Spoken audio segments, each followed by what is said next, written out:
our next session is being covered by Michael Mendieta, who I mentioned in my introduction with gratitude.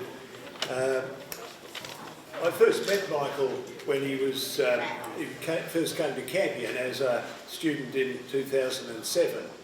And following graduation, he was appointed as the college's Director of Development and Marketing. He later went on to lead the fundraising programs at the Catholic Diocese of Parramatta and then at the Archdiocese of Sydney, before becoming the CEO of Hartford College, the new Catholic liberal arts school in Sydney that we'll be discussing in his paper. This brief background highlights, I think, two particular strengths of Michael's, among many. On the one hand, his personal and practical understanding of a Catholic liberal arts education, and on the other hand, his knowledge of fundraising and marketing. Both these strengths are highly relevant to the counterculture that's emerging in education as a quite, but I think unmistakable surge of classical education takes place in Australia. Campion is a sign of this, I think, at the university level, and now more and more we see the revival of a classical tradition taking place at the school level. In regard to our Chesterton Conferences, I feel a special debt of thanks to Michael for the many years he has come and video recorded our papers, which he's later edited for our website. This is a generous enough effort in any event, but it's particularly so this year, I think, as Michael and his lovely wife Carla have just given birth to their sixth child. So he most certainly has his hands full. Today he'll be talking about the candle he's helped to light in the darkness in the form of the new liberal arts school, Hartford College. Please join me in welcoming Michael.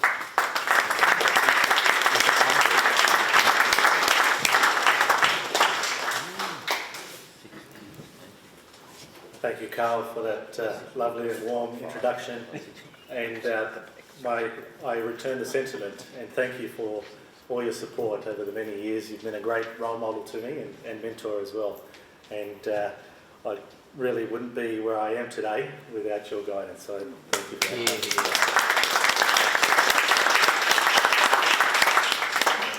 that. I have the great privilege and honour to talk to you about a wonderful project called Hartford College. You may have seen Hartford in the papers in recent months. There was an article published in the Australian, and we were fortunate to get some media on radio, on 2GB, and also on Sky News. Interestingly, we were dubbed as an anti-woke school, and we never intentionally set out to be or labelled as such. Really, what we wanted to focus on is just getting back to the basics, getting back to rhetoric and logic and grammar, studying the great texts of our Western civilization, and getting to the pillars of our foundations and our story, and unfold that to young minds. And so, by virtue of doing that, we've just been labelled as such. We're not interested in certain political ideologies, but to really strive for academic excellence and give the boys the best opportunity to study, as Matthew Arnold would say, the best that has been said, thought and written. And so that's really the context of which I'd like to unfold the story of Hartford College. There are some key ingredients that have gone into Hartford, and I've got a slide, and I apologise, I can see that it might be difficult to see some, given where you may be seated. But really the first ingredient to acknowledge is Campion College and the work of Carl Schmuter and James Power, of course many others, including Edmund O'Donovan, really pioneered in this space in introducing the liberal arts. Again, I was fortunate to be involved early as both a student and as an employee here, and championing the liberal arts is very much an uphill battle in Australia. We're some years behind where the states are, but I think overall there is growing awareness of the liberal arts and the value of such an education. But again, because I graduated from here, that really helped me in understanding what should be involved in a liberal arts curriculum when I started working at Hertford College. And Hertford has been the beneficiary of many of its graduates, including Marie Yo, who's here with us today. She's actually had one of the fastest climbs up the corporate ladder, you might say, that I've seen. She came on first as an assistant to myself, and now she's wearing many hats, including a teacher of Latin, a teacher of music. She's the registrar, she's the school secretary, she helps with recruitment. I could go on and on and on. It was actually quite interesting when I first started working at Hertford. It was really building it from scratch. As Carl mentioned, I've had experience in larger organisations, say at the Archdiocese or similar organisations, and little things you just take for granted. So, for example, I'd have lunch on my desk, have an apple, put it in the bin, and then a few days later I'd see these little flies coming up on my desk. What's going on? Oh, we need to organise someone to pick up the bins. We need to organise cleaners. Another day I needed to print something. I thought, I don't have a printer. I don't have paper. Frank Monagle is here with us. He's the school principal. One lunch we had to organise who was going to go out and get paper. So all these little details we had to consider, teacups and all the like, to all the major things that needed to take place, like actually building a school, which I'll delve into more. But hence, that's the context of which Marie joined us, and many others, in fact. So we've had at least 4 or 5 graduates involved at Hertford, and I'll delve deeper into that as well. Another key ingredient would be the PARED schools. They're the schools primarily in Sydney. They're by the name of Redfield, Tangara, up in the hills area, and Wallamai and Montgrove out in Western Sydney. And there's also a new one which Frank was also quite involved with in establishing, called Harkaway College in Melbourne. They were a great support in providing guidance around a lot of the documents and policies that were needed, some of the curriculum programs that we built upon, but also their expertise and staff. So our deputy principal, Ian Mahia, he's from Wallamai, and our principal, Frank Monagle, again, he was the former principal at Redfield at Wallamai and was also involved at Harkaway. And so you'd say God's providence was involved here, because the timing of when Frank was finishing up in Harkaway was around the time that he came on to assist us in leading in establishing Hertford College too. So again, these are some crucial ingredients. And lastly, Hertford wouldn't exist without 2 key parents, of which are Tim Mitchell, who's here with us today. He's the chairman of the board, and his wife Penny. Many people are inspired to do great things, but not many persevere and go ahead and implement such a thing. And establishing a new school is no small feat. But they committed to the challenge. Their story, if you don't mind me sharing, Tim, they actually have 6 kids as well, 2 boys, and from the experience of their oldest son in some other well-established boys' schools, they just recognised that things could be done differently, things could be done better. And so they wanted, that partly inspired their motivation to establish a new school in the area. They run a law firm in Maroubra, and they've lived there for many years. And so Hertford College is based in Daceyville, which is near Randwick, and it's really a unique school in that area. So again, Tim and Penny, they met with many other parents, discussed the potential of such a school, and then put together a proposal to the Archbishop of Sydney, Archbishop Fisher. He endorsed the idea and the school, and provided his full backing, including financial support by means of a loan via the Catholic Development Fund. Because I think he also recognised the value and fruits of similar schools, like the Parade schools, in producing well-formed individuals, and particularly men who do keep the faith at the end and often actually take up a vocation. Many of the seminaries are filled with many of the graduates from these schools. So we're aspiring for similar goals in forming young men, both academically but also in character, in virtue, and in their spiritual journey as well. So here's just a bird's eye view of Hertford College. You could see this sort of U-shaped building there. It used to be an old Maris school, actually, between 1954 to 1992. It's on about 4,000 square metres. And then after 1992, it was taken over by the Catholic Education Office and used as a facility to train and form teachers within the area. So the building at the time was really filled with offices and cubicles and wasn't fit for purpose. So once Hertford took over the lease, one of the first things required was to refurbish and renovate the whole space so that it was fit for purpose for a school, for an education. So we jumped on that straight away, started working with an architect, appointed a builder, and the job in refurbishing the site commenced to create 3 classrooms, which we can see here.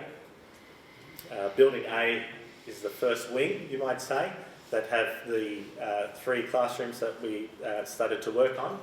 Now, unfortunately, the initial plan was to launch Hertford last year, but given COVID, the challenges and the lockdowns, that plan was delayed, unfortunately. As you know, many of the builders were impacted on that. So that delayed a lot of the refurbishment works, and it was just difficult to gain the reach that we needed to open the school sufficiently. Here's a picture of how the site was when Hertford took over from the Catholic Education Office. You can see how it's really quite tired and worn down, but after some TLC, it's now vibrant. It's got suitable facilities. We've got a basketball court in there. And where Hertford is placed at the moment, we're really quite fortunate to have quite a few sporting facilities around. So there's a park right across the road, which the teachers take the boys across at lunchtime. We've got the UNSW sports facilities next door, and we've established a partnership with them. They're very happy for us to use their grounds. They've got a tennis court, they've got a basketball court, soccer field, a hockey field. And also not too far from us is a PCYC, which we've also established a partnership with, which I'll speak to more soon. Here's the live shot of the boys playing basketball at one lunch. The wing gutted out, so again, this area was a space for, it was basically a large cafeteria area for a lot of the teachers during their training, and so we had to rip everything out and start installing all the equipment, the facilities, the labs that we were going to use for science and all the other subjects, and you can see the furnishing here too. So once all that was established, this is our Year 5-6 classroom, and this is our Year 7 class. We then started to gear towards, all right, well, now we're ready to showcase the school and launch a marketing campaign.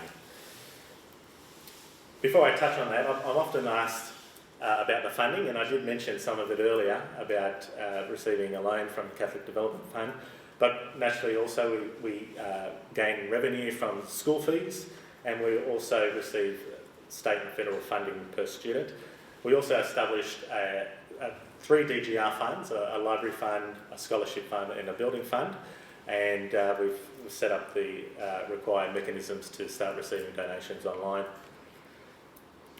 Now, for the marketing campaign, the primary tool was to have monthly parent information nights. This was a great way to really sell and build the case for a liberal arts education. I would often start by quoting Steve Jobs, who said, technology alone is not enough. It's technology married with the liberal arts, married with the humanities, that yields us the results that make our hearts sing. And so many of the parents naturally are still coming to understand the value of a liberal arts education, and at the forefront of their mind, what they want is a good education for their son so that they can actually get a good job. And so what we try to do is meet them halfway and say, well, look, a liberal arts education provides students the skills to think critically and analytically, to think differently, or to think in different ways to solve a problem. And these skills can be applied to any area, whether that's business or IT or accounting, much to the effect of what Steve Jobs is here saying. And this is the line that we take on the parent information evenings, but we'd also touch on the actual humanities and the texts that we study at Hartford. I remember one conversation with a parent. I actually just finished reading Anna Karenina by Leo Tolstoy, and I was just amazed about how a single author could have such a deep understanding of humanity. A single author writing profoundly on the inner thoughts of a woman's mind and heart, about the different areas of society, whether it be elite or on the farm, to quoting Plato and different philosophers or theology. It demonstrates the value of having an education in the humanities, and understanding the human condition, understanding our weaknesses and our strengths, our virtues and our vices. And this helps anyone in any situation, whether you're in the office, at home, with friends. It does help you understand where one is coming from. And in itself, there is a good in studying these texts. We have a session each day where the boys read for an hour, and they have the opportunity to read the great authors, the great texts, and really delve into the humanities, really. But to get into more the details of our marketing campaign, we did invest quite considerably in various forms. So we first did a survey with all the parents that had expressed interest, and we tried to understand, okay, well, what was really appealing about Hartford? What made you decide to attend Hartford College? And there are a range of reasons, but predominantly it was because of our mentoring program, and I'll talk more about that at length, and our liberal arts curriculum. But also they liked the intimate nature of the school, and even more practically, the location. So we set out to put together a suite of marketing material. Before that also, we did a lot of work in the back office in terms of setting up our database, making sure our website was integrated with the database so that when people express their interest, we can collect that relevant information as to how they heard about us, what, again, they found appealing. And so we started to build that data so that we can target parents accordingly each year. This is the campaign that we put together. So we wanted to emphasise a few key things. One, that we were number one in mentoring, and that we offered a unique liberal arts education, and also just to mention our location, which was in southeast Sydney. We did a huge letterbox drop, which went out to 88,000 homes. We also did some advertising in local shopping centres, on various bus routes, and a huge billboard sign above Anzac Parade in Maroubra. The most effective tools we found were, well, social media for one, word of mouth, but also the letterbox drop yielded a lot of interest and fruit, and also the billboard on Anzac Parade. As we're putting all this collateral together, naturally we didn't have students just yet, so we had to call upon those who were thinking about coming to Hartford and ask them if they would help us in putting together a video that we put into cinemas, which I'll just play for you now.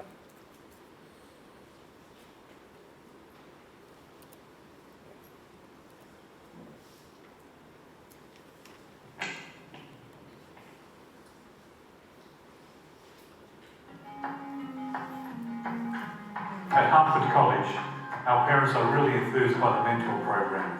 Each student receives a mentor, and the mentor works closely with parents to develop their son's character and knowledge.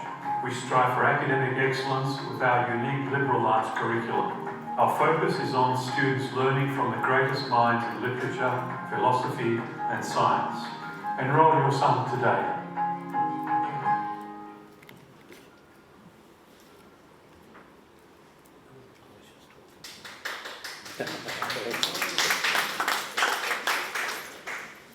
We also started to create little memes, you might say, for our regular social media posts. Good.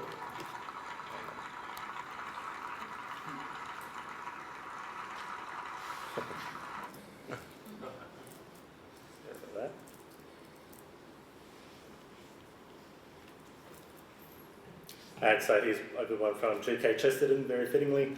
The object of a new year is not that we should have a new year, it is that we should have a new soul.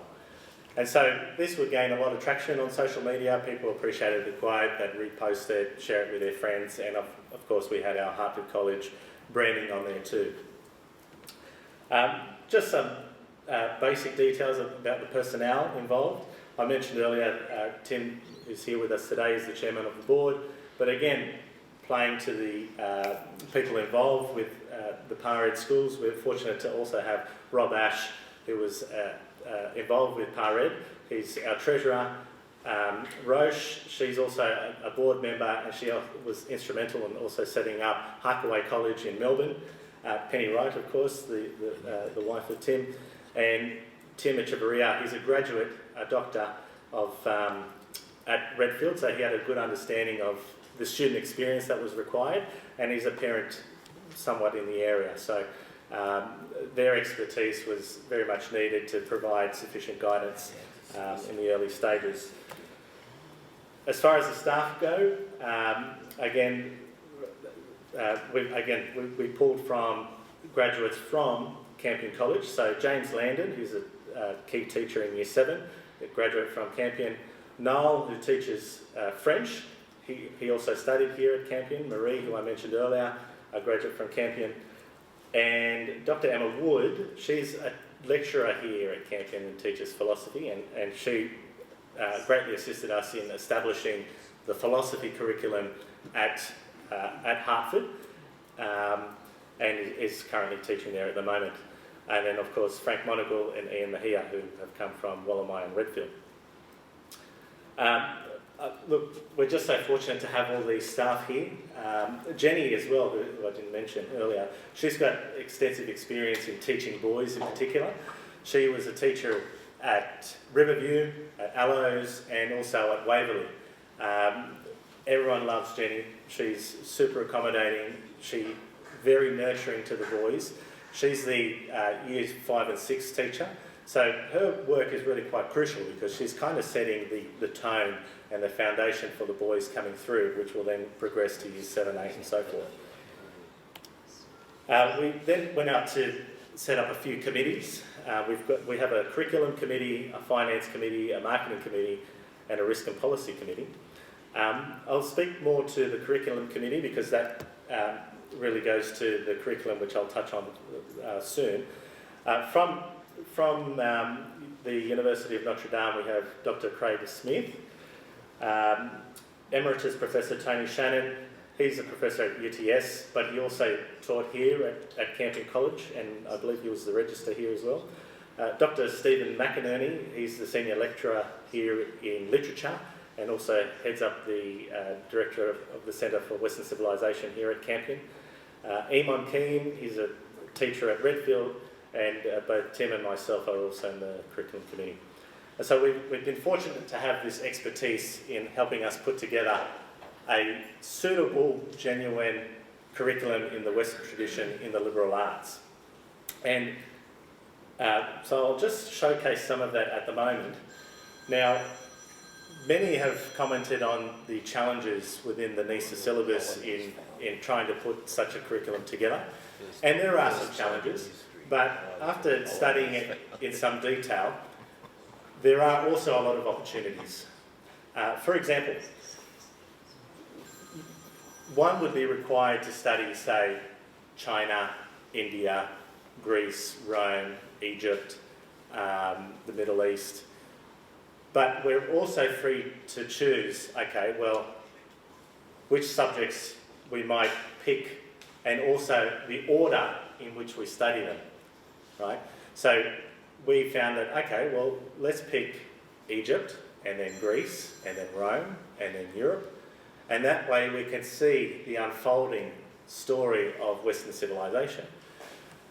There's also the liberty to choose how much time you put in one area. So we still cover, say, China or India, but we don't invest as much time as we would, say, in studying Rome and Greece, just given the type of curriculum that we're trying and striving to achieve. Now, admittedly, it's a little more difficult in years 5 and 6 because you have to focus on Australian history. History has really been the backbone of the curriculum that we've established and really kind of sets the direction and the tone. So what we've done in years 5 and 6 is, okay, well, we have to focus on Australian history, but let's try and study texts around that era that tie into what we're trying to achieve. So in English, they'll study C.S. Lewis, the Chronicles of Narnia, they'll study Treasure Island, and also Pinocchio, some of these great texts with great values of virtue, and demonstration of bravery, of strong character, of vices.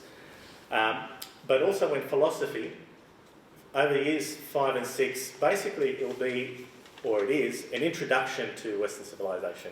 So they touch on a lot of the key things that they'll study over years 7 to 10, right?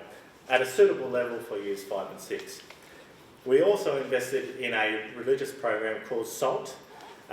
SALT is a growing religious curriculum that's being rolled out across increasing dioceses, just recently rolled out across Wagga. And they provide props and little, you might say, figures or figurines to help illustrate the stories of the gospel, which we found very beneficial, and it's also a program used in the par ed schools as well. I'll just show you. So again, for year 6, they'll read Tom Sawyer, Huckleberry Finn, The Hobbit, Charles Dickens, A Christmas Carol. So really getting back to some of these great texts and teaching the boys what does good literature look like, what does good writing look like. Year 7, this is where the rubber really hits the road, because this is where we start chronologically in history with Egypt, okay? And then it unfolds to Greece and then Rome.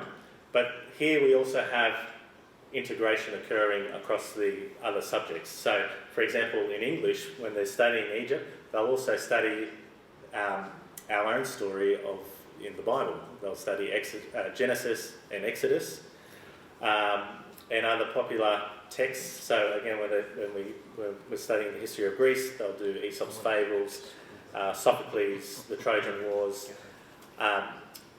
We've been fortunate actually now that the states are quite advanced in their own liberal arts curriculums and programs. There's a site called Memoria Press, which have both tools for students and for teachers to teach these texts. Nearly ready-to-go programs suitable for that age. And so we've invested in quite a bit in that, in purchasing all the books, and a lot of the texts that we study have matching texts from Memoria Press as well. Again, with the religion, it does coincide with what they're studying in history and in literature. So, for example, ancient Egypt, ancient Greece, we'll get into the salvation history. They'll do the 10 Commandments, and then in ancient Rome, they'll get into the Gospels as well. And then also similarly with art. When they're doing ancient Egypt, they'll learn about pottery. Greece, they'll do sculptures. In Rome, they'll do mosaics. So again, we're still evolving the curriculum. We're still looking for new opportunities to find integration. But I think we've made a great start. And we are really pioneering in this space. I'm not sure if I mentioned earlier, but we are the first liberal arts college for boys in that high school range, so it is really quite a new space in Australia. Again, in Year 8 it unfolds to more the medieval period. They'll study some of the texts like Augustine, Dante, Shakespeare, and we even put Jane Eyre in there just to give the boys a little feminine touch. And philosophy, we'll look at the Renaissance. Now, one thing actually that the syllabus does cover is the Renaissance, but it doesn't cover really the Reformation and particularly the Counter-Reformation. So we've inserted additional hours in history so that the boys have an understanding of what happened there, right? And not just hear of it here and there, particularly from one side of the narrative. And in religion, we'll cover the Council of Nicaea, Thomas Aquinas, the Sacraments, the Council of Trent.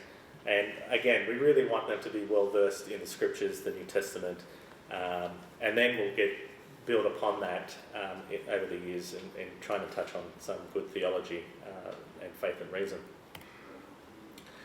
Then you move into more modernity. In history, it covered the Industrial Revolution, some of those progressive movements, the imperialist movements, and the Great Depression. And the text would cover the likes of Oliver Twist. We will study proudly Everlasting Man by G.K. Chesterton, and some more Dickens as well. And again, some of the key thinkers throughout the Enlightenment, whether it be Hume, Descartes, and so forth. But again, we want to balance that with some really good thinkers too. Not to say that they weren't good thinkers, but some that we might align with. So some more G.K. Chesterton and C.S. Lewis as well will be covered. And many of the big events, such as the Big Bang, evolution, Charles Darwin, and so forth.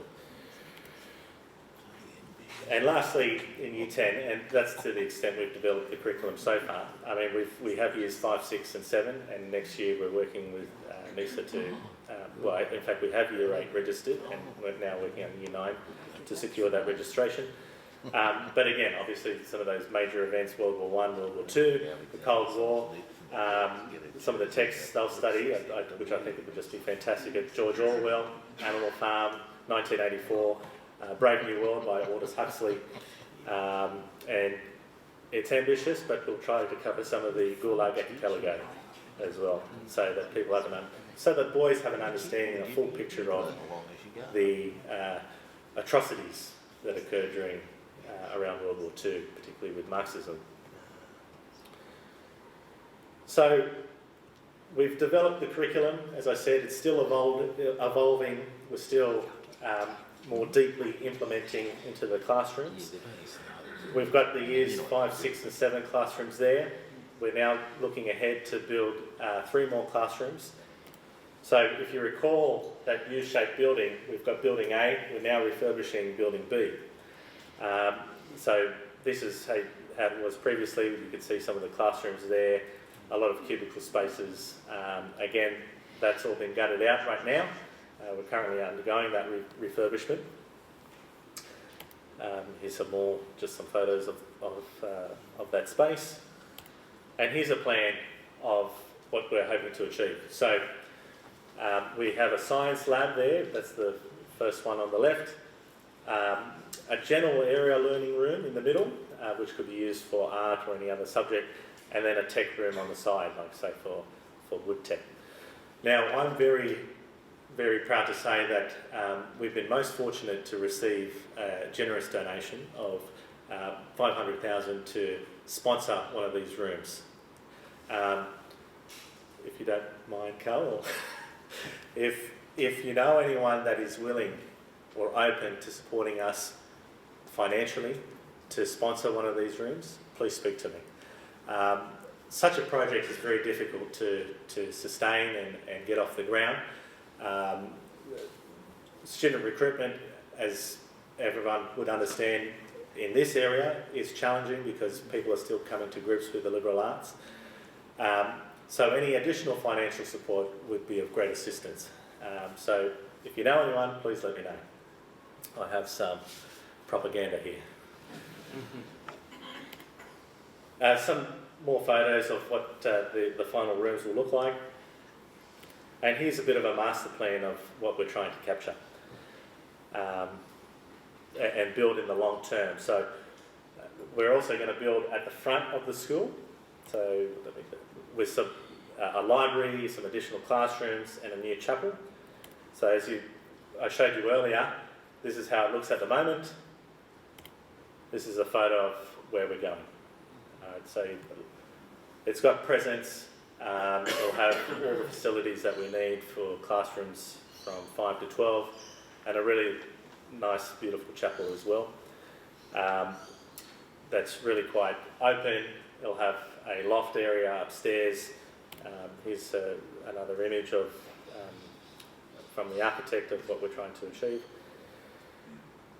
Now, I mentioned earlier what was really quite attractive to parents is our mentoring program. So every student receives a mentor, largely with Frank Monagle and our deputy Ian Mahia. And so they would meet with the boys roughly fortnightly and talk about how they're going in the school, talk about things at home. So, okay, how are you going at home? Are you helping out? Are you doing chores? Do you have order at home? Do you have routine? How are you going with your homework? All those questions to really sort of build that character of the student. But on top of that, they also meet with the parents every term. And so the parents and the teacher work together to set goals for the son. Okay, well, he needs to develop in this area. Okay, well, let's work together in growing him in that virtue, in that character. So that's been really popular. Parents, again, that's one of the key reasons why they've come to Hartford. Now, before I pass it to Marie, she's going to talk about kind of from the teacher's perspective of student life, and then I'll just finish off with some nice photos about the actual students in action at Hartford. Marie, if you wouldn't mind. I've asked Marie because she's well positioned to talk about, she sees firsthand also of the growth of the students. I mean, one thing that I've really delighted to see is the boys out there sitting out in the sun with their book during that hour of reading and really appreciating that time. And also, anecdotally, I've come to appreciate that, say after philosophy, that debate the question about, do we have free will? And then they'd continue that conversation outside of the class. And I thought, wow, that was my experience here at Campion. And so I'm glad that the boys are actually enjoying that as well at Hartford. But Marie, if you could just touch on some of the student life as well. Good afternoon, my name is Marie and I am very privileged to work with such a project. I'm a Campion graduate as well from 10 years ago and I was homeschooled in the classical method. And so I really have grown, and in the last 10 years have sort of researched on classical education and liberal arts, just with a growing interest in the necessity that we need this in today's day and age. So I got involved with Michael and yes, I'm now teaching Latin and music, which is such a joy. So I will talk about student life a little bit. I will also probably touch a bit more into the actual subjects, just to give you an example in what I do in my subjects and see how we try and incorporate a classical education as much as we can. Keep in mind we're still in baby steps, so it's constantly forming and developing as we go along. But with the historical continuity, which is what Michael's shown in the curriculum, we try and incorporate in a sort of pedagogical area as well the trivium as much as possible. So really bringing it back to traditional methods, a lot of memorization, a lot of obvious exposure to the greats, but really stripping it down, getting the boys to stand up, talk about the text, read the text out loud and having it writing, try to eliminate technology as much as possible. With technology, we've noticed that in the last, since the COVID generation, we have this generation of boys who really don't know how to write and read anymore. And they don't even know how to watch a video together because they're so used to having their own personal screen. So really just stripping that away as much as we can, bringing them back to the basics, as Michael said, and seeing if we can nurture from the ground up. So I love Latin and music, and I'm really fortunate to teach them there. I've been a music teacher for more than 15 years. One of the things I've seen with students who've gone through music programs in normal schools is that, one, there's music programs done in normal systemic curriculum, and I think it's a bit of an insight into how the whole curriculum works out, but is that the units in and of themselves are often quite abstract from each other, and they don't speak to each other. So there is a lack of integration and a lack of formation in the subjects themselves. So one thing I've tried to do, and I have the freedom to do in Hartford, which is amazing, is on a theoretical level, build it from the basics, and then as each unit progresses through the year, build on top of that unit and constantly doing a review back to the basics. And being able to align it historically as well is quite great, because we can then show the students how music theory is developed over time, as so did literature and so did philosophy, and it allows them to continue in that integration of understanding Western civilization as they go forth. So one example I could use is this year we've started with the Year 7s actually, because they're doing ancient Greek and Roman texts. Is to really look at like Pythagoras, for example, and he's most often known in the mathematical circles, but he actually did record a lot of sound waves and actually invented the first, he called it the monochord instrument, which is the precursor to the violin and the harp and the guitar. So being able to say to the boys, look, this is how he decided to, record sound waves and test how the sound waves worked with each other, and pulling a piece of string across an immovable bridge. The boys can then start to understand the basics of how a lot of the theory and also the instrumentation as they develop through time, and also the musical language, and with that comes exposure to how composition developed through time. So really having that integrated, holistic unpacking of music is what I think is really fundamental with the music program. One of the beauties about music as well, it is one of the arts of the quadrivium, so art of number and time, which I've sort of alluded to before, but it's quite a kinesthetic subject as well, and I think it helps with the boys, being born in a technological age where they just want to touch everything, being able to say, look, what you're learning in theory, you can apply it little by little on things that you can play, and forming shapes in your hands, as well as in theory, and seeing it in theory, and hearing it as well. So working with, for example, intervals, knowing that your fingers can form that sort of shape on the piano and then sort of develop as you go along. It's often a hard slog, and sometimes the boys, especially coming from previous schools, they say, oh, it's so boring. Why are we doing theory again? Why can't we just get on the piano and just twinkle away, without any supervision? And I think one of the beauties is really, as a teacher, believing in this program and then staying true to it and seeing the results that do come out. So one example I could provide is we have a very talented musical boy in class, and we started the first 2 terms on Pythagoras and then moved on to modes and scales. And in the normal context of a music student, scales means boring exercises. But in a curriculum would then go, well, no, scales is a way of measuring sound and sound waves, and seeing how they, work with each other. And then from that we can build melodies and seeing how the notes work in relation with each other. This boy within term 3 created this beautiful music composition where he broke the boundaries of my criterion. I said to provide 8 bars and he gave me 15. But created this amazing composition that kind of blew me away and some of the teachers. So it's nice to see that come out as well. I think with Latin as well, it's a fundamental subject in a classical curriculum. And obviously we did Latin here at Campion, and I do believe every classical school should really have Latin as a school. One being that, of course, we're doing a study of Western civilization. You want to provide the roots of the language itself. But in the study of Latin, you can really delve into the etymology of a word and then see how the word develops in the study of morphology as well. And that really provides, again, the foundational roots of where the spoken word comes from. and the written word, why we speak, and develops articulation and nuance and that sort of thing. Another thing is with Latin, being able to really go back to the grammatical basics, which schools don't really do a lot these days.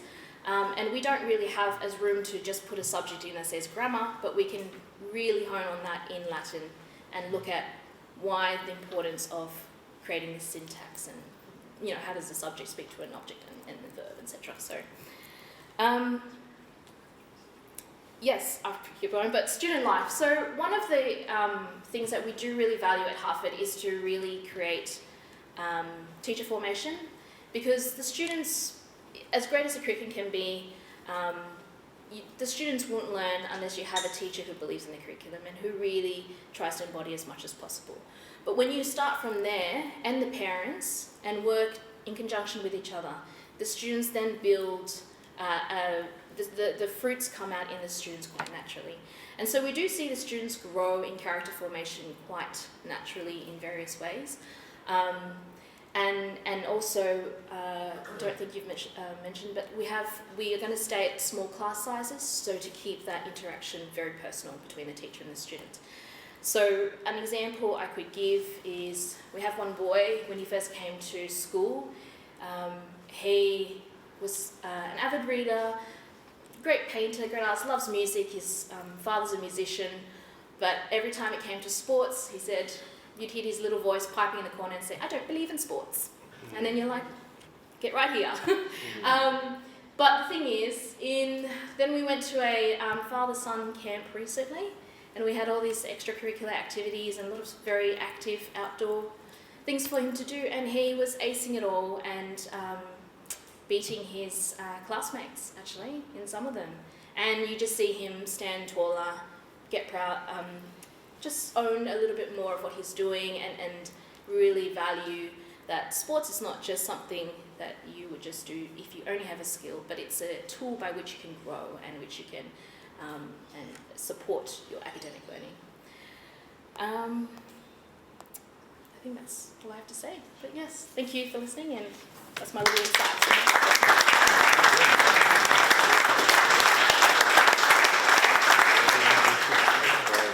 Yeah, so look, just to showcase a little bit more of the student life, we've got a Toastmasters program. So James, he runs public speaking once a week after school, and also debating, which for now we've labelled Thomas More's Debating Club.